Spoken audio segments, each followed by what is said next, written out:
विहान, आईने इथं का ठेवले हे सगळे प्लांट्स असे? कारण की तुम्ही पडू नाही शकणार ना, तुम्ही ठेवलंय.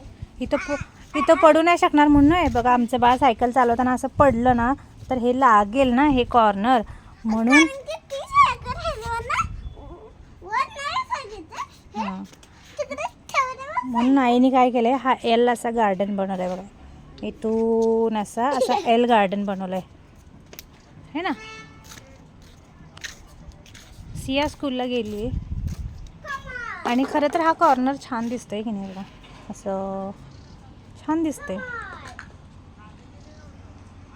एक साईडला सगळे, मध्ये आपण बसू पण शकतो. आणि विहान सायकल चालवताना पडायचं हे लागेल म्हणून हे असं सेफ्टीसाठी ठेवले, पण दिसतंय पण छान.